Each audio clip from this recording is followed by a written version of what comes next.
This lecture focuses on educational supervision. Chapter 4, for Caducean and Harkness. In this chapter, we will define what is educational supervision, differentiation, content, and the process of educational supervision. Educational supervision is the second primary responsibility of the supervisor.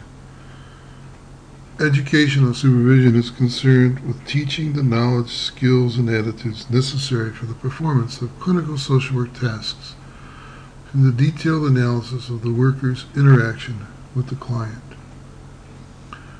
The standard definition of clinical supervision is that of a situation in which a more experienced professional oversees the work of a less experienced professional. This is what Caducean and Harkness describe on page 129. There's another error on this slide. You think you could figure it out. Anyway, what is important, and to give you an example of educational supervision, it would be when the probation manager supervises the probation officer, and it is the responsibility of the probation manager, who is a more experienced professional, to oversee the work of that probation officer and provide them with the necessary knowledge, skills, and attitudes to perform their specific job. Another example would be the supervisor in the detention center overseeing the work of a detention officer, or a supervisor in any other capacity who's worked themselves through the ranks and is a more experienced individual, providing this kind of supervision. In this next slide, I would like to have an application exercise, a little forum, where two questions are asked. How does Caducean and Harkness definition of social work apply to the justice field?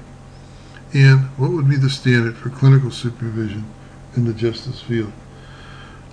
This is a general question that anyone in the group, anyone listening to this, can respond to at any time. How do we distinguish educational supervision from in-service training and staff development? It's very simple. In pages 130 to 131 of Caducean and Harkness, staff development refers to the procedures an agency might employ to enhance job-related knowledge, skills, and attitudes of its total staff, and includes in-service and educational supervision. In-service training is a more specific form of staff development, and it refers to planned formal training provided to a delimited group of agency personnel who have the same job classifications or job responsibilities. For example, a group of probation officers, or a group of probation supervision officers or investigating officers, or a group of administrative assistants, a group of detention officers, in terms of the application of in-service training. One thing we need to keep in mind, and that is that in-service training is context-free, and it is concerned with the practice in general. Educational training is context-bound and concerned with the practice of specific situations. For example, in in-service training, what we may focus on is some broad general roles and responsibilities of a probation officer, or a detention officer, or a community service worker. Where in educational training, we focus on specific situations or scenarios, what you might do with specific types of clients or specific situations. What are some examples of staff development and in-service training in your work environment is a question that I would like you to momentarily ask or respond to. Why do we have educational supervision? Well, educational supervision is a response to a lack of agency training. Not every agency has a staff development and training department or training unit. So the supervisor may assume or take additional responsibilities in that particular area. It responds to an acquisition of knowledge and skills needed for the work. Again, the supervisor helps the employee perform their specific tasks and duties in meeting with that individual employee.